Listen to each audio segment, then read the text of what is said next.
और ज़्यादातर लोगों के पसंदीदा फ्रूट आम के हवाले से, जो कि आजकल लाहौर शहर की तो तकरीबन हर गली मोहल्ले में, हर बड़ी रोड पर हमें ठेले वाले दिखाई देते हैं। बहुत सारी टाइप्स के आम होते हैं। क्या उन तमाम में ग़िज़ाई अज्जा एक जैसे होते हैं या फिर इसमें भी कुछ मुख्तलिफ होते हैं? ये एक दूसरे से बात करेंगे। हमारे साथ मौजूद है जी ज़ोहा सोहेल, माहिर ग़िज़ायात है। ज़ोहा प्रोग्राम में आपको खुशामदीद कहते हैं। सबसे पहले तो हमें बताइए कि आम की बहुत सारी इक़साम हैं, क्या सबके ग़िज़ाई अज्जा एक जैसे होते हैं?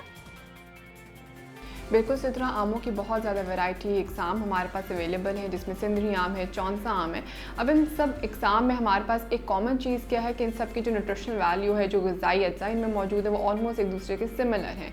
और जो पॉइंट इन सब में एक दूसरे से वेरी करता है वो इनका टेस्ट और फ्लेवर और इसके साथ टाइम ऑफ अवेलेबिलिटी, कि जो इकसाम जो किस्म एक वक्त में आ रही है उसके साथ दूसरी जो उसकी टाइप है वो नहीं आ रही, वो कुछ वक्त बाद आ रही है। तो इन सब में जो न्यूट्रिएंट्स हैं वो ऑलमोस्ट सिमिलर हैं, लेकिन टाइम ऑफ अवेलेबिलिटी और जो टेस्ट और फ्लेवर है वो इन सब का आपस में एक दूसरे से थोड़ा थोड़ा वेरी करता है।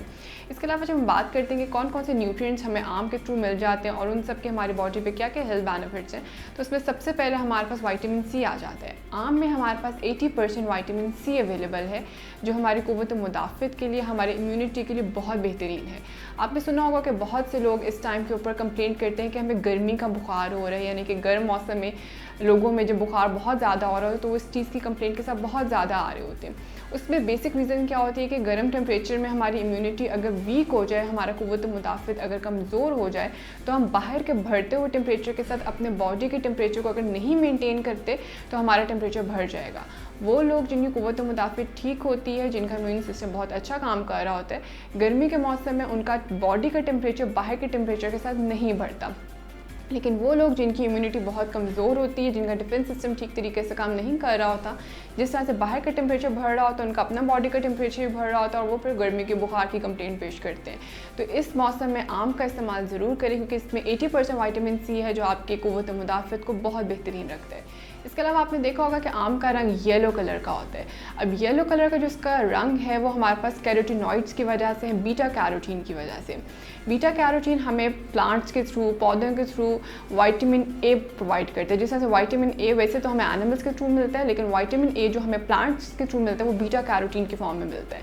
और इस वक्त में जिस तरह से क्वारंटाइन चल रहा है, लोग ज़्यादातर घरों में हैं, स्क्रीन्स का इस्तेमाल, टैब्स का इस्तेमाल, मोबाइल फ़ोन्स का इस्तेमाल लोगों में बहुत ज़्यादा बढ़ चुका है। तो इस टाइम पे आंखों की सेहत बहुत इंपॉर्टेंट है और बीटा कैरोटीन हमारी आई हेल्थ के लिए बहुत ज़्यादा फ़ायदेमंद है। तो कोशिश ये करें कि बच्चों को, बूढ़ों को उनकी हेल्थ कंडीशंस को देखते हुए आम ज़रूर दें, क्योंकि इसके थ्रू जो बीटा कैरोटीन उनकी बॉडी में जाएगा उनके लिए बहुत फ़ायदेमंद है। इसके अलावा आम में हमारे पास फॉलिक एसिड मौजूद है। फॉलिक एसिड प्रेगनेंसी के दौरान फीमेल्स के लिए बहुत इंपॉर्टेंट है। तो अगर वो फॉलिक एसिड नेचुरल फलों के फॉर्म में लेती है तो उनके लिए बहुत फ़ायदेमंद है, क्योंकि फॉलिक एसिड अगर फीमेल्स कंज्यूम नहीं करती तो बच्चों में बहुत ज़्यादा स्पाइनल कॉर्ड के डिसऑर्डर्स, ब्रेन रिलेटेड डिसऑर्डर्स आ रहे होते हैं। तो इस चीज़ से बचने के लिए फ़ीमेल्स को कंसेप्शन से पहले और ड्यूरिंग प्रेगनेंसी कोशिश ये करें कि ताज़ा फलों से वो फॉलेट को हासिल करें और इस मसले से बच सकें। इसके अलावा फॉलिक एसिड हमारी बॉडी में खून बनाने वाले खुलियों के लिए भी बहुत मुफीद साबित होता है। तो कोशिश करें कि अपनी डाइट में फॉलिक एसिड का इस्तेमाल आम के थ्रू अगर आप करते हैं तो आप अपनी जो प्रेगनेंसी का टाइम पीरियड है वो भी आपके हेल्दी तरीके से गुजर सकेगा। और इसके रिलेटेड जो फॉलेट रिलेटेड डेफिशिएंसीज आती है, जिसमें स्पेना बिफिडी का मसला आ रहा होता है बच्चों में और खून की कमी की शिकायत फीमेल्स कर रही होती हैं, तो आप उससे भी बच सकेंगे।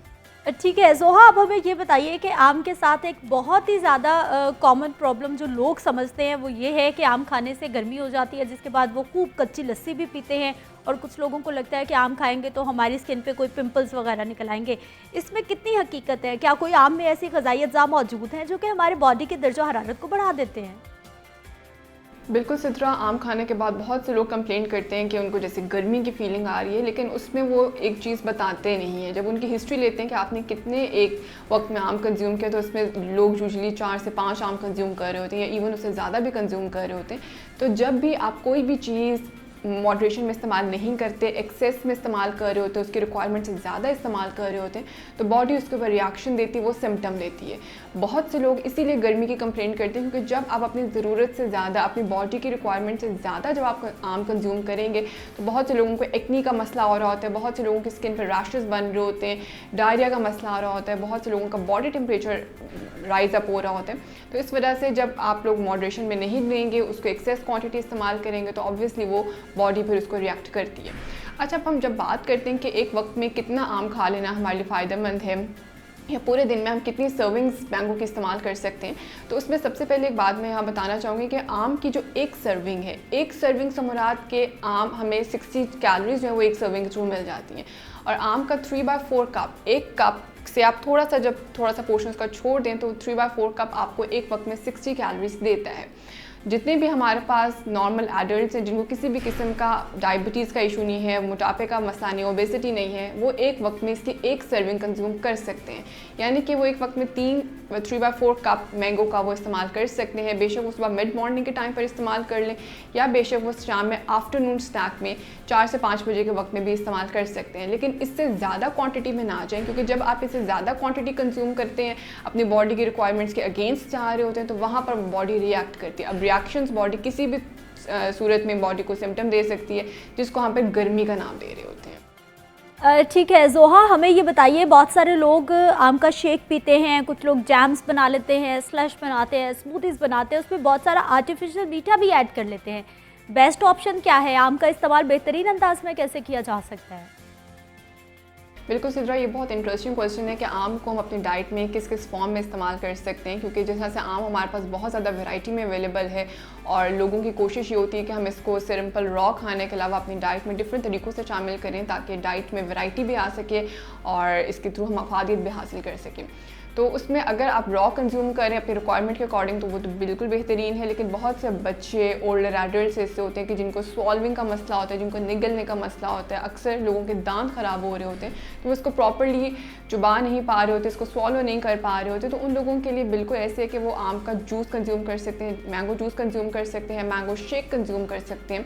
बच्चों को आप आम की प्यूरी बनाकर दे सकते हैं। बहुत से ऐसे बच्चे होते हैं जिनका वज़न बहुत ज़्यादा कम हो रहा होता है, उनके लिए हमारा बेसिक गोल ये होता है कि हमें न्यूट्रिएंट्स भी बढ़ाने होते हैं और कैलोरीज भी बढ़ानी होती हैं। तो अगर आप आम को दूध में मिक्स करके या इवन योगर्ट में मिक्स करके आप बच्चों को देते हैं तो इसके थ्रू उनकी कैलोरीज भी बढ़ेंगे और उनके न्यूट्रिएंट्स उनकी बॉडी में बहुत बेहतरीन तरीके से जाएंगे, जिसके थ्रू उनका वज़न जो है वो हेल्दी रेंजेस में आना शुरू हो जाएगा।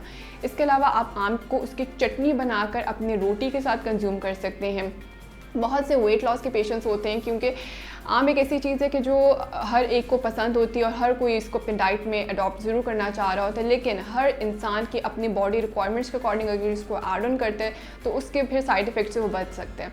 जिस तरह से अगर वेट लॉस वाले पेशेंट्स होते हैं उनको हम आम यूजुअली रिकमेंड नहीं कर रहे होते, क्योंकि इसका ग्लाइसेमिक इंडेक्स थोड़ा सा ज़्यादा आ रहा होता है।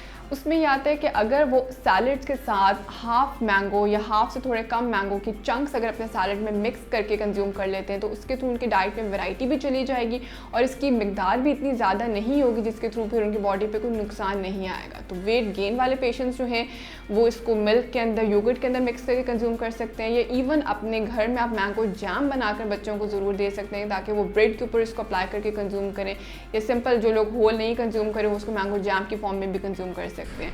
और वेट लॉस वाले पेशेंट्स जिन्होंने वज़न कम करना होता है वो हाफ मैंगो या अपने कंसल्टेंट की रिकमेंडेशंस के अकॉर्डिंग वो इसको अपने सैलड में ऐड ऑन करके ज़रूर इस्तेमाल कर सकते हैं, या खाने के साथ चटनी की फॉर्म में इसको ज़रूर कंज्यूम कर सकते हैं। जोहा, ये भी बता दीजिए कि आम को किस वक्त खाया जाए तो हमें सबसे ज़्यादा फ़ायदा हो सकता है?